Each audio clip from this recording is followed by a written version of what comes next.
अगर आपके भीतर दूसरों के लिए ईर्ष्या है, आप ना चाहते हुए भी अपनी तुलना दूसरों से करते हैं, तो यह कहानी आपके लिए है। एक बार एक व्यक्ति एक महात्मा से पूछता है, महात्मा जी, मेरे जीवन में हर सुख सुविधा है, परंतु फिर भी मैं किसी दूसरों से ईर्ष्या करता हूँ।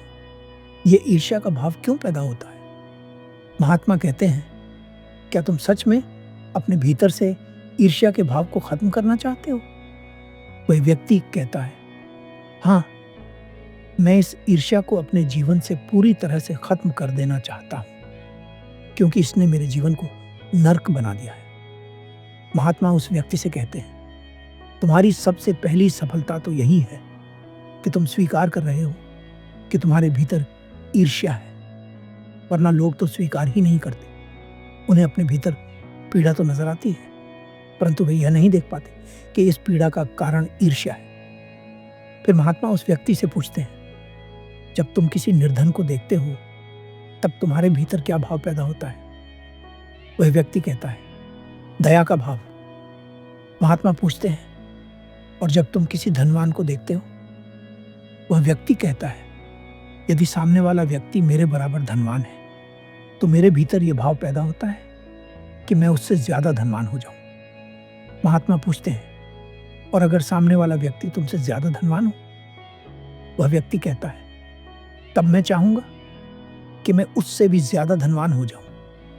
महात्मा फिर पूछते हैं, और जब तुम चाहकर भी सामने वाले की बराबरी नहीं कर पाते, तब तुम्हारे भीतर कौन सा भाव पैदा होता है? वह व्यक्ति कहता है, तब मुझे सामने वाले से ईर्ष्या होने लगती है। महात्मा कहते हैं, बस इसी तरह ईर्ष्या का जन्म होता है। ईर्ष्या का अर्थ है अधूरापन।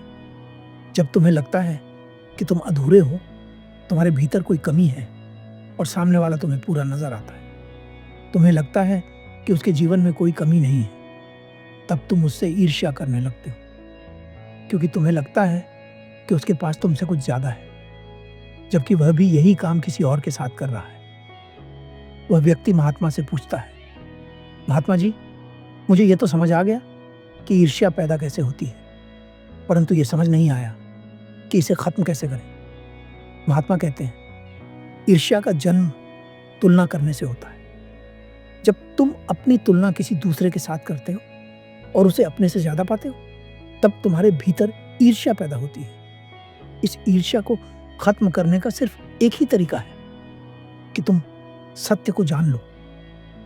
और सत्य यही है कि जिस प्रकार सूर्य की तुलना चंद्रमा से नहीं की जा सकती, उसी प्रकार एक मनुष्य की तुलना दूसरे मनुष्य से करना भी इस जीवन का अपमान है। जो व्यक्ति अपनी तुलना किसी दूसरे के साथ करता है, वह इस जीवन का अपमान करता है। वह इन सांसों का अपमान करता है जो उसे मिली है। यह जीवन हर किसी के भीतर दौड़ रहा है और हर कोई एक दूसरे से अलग है, और अलग होना कोई कमी नहीं बल्कि खूबसूरती है। वह व्यक्ति महात्मा से कहता है, महात्मा जी, सत्य सुनने में तो बहुत अच्छा लगता है, परंतु इसे जीवन में उतारना बड़ा कठिन है। महात्मा कहते हैं, इसलिए सत्य को केवल सुनो मत, बल्कि अनुभव करो। वह व्यक्ति पूछता है, सत्य का अनुभव कैसे किया जाता है?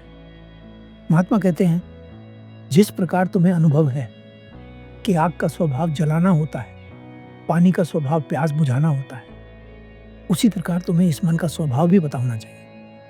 तुम्हें पता होना चाहिए कि यह मन कब किस तरह की चाल चलता है, क्योंकि यह मन ही है जो तुम्हें किसी से तुलना करने पर मजबूर करता है, किसी से ईर्ष्या करने पर मजबूर करता है।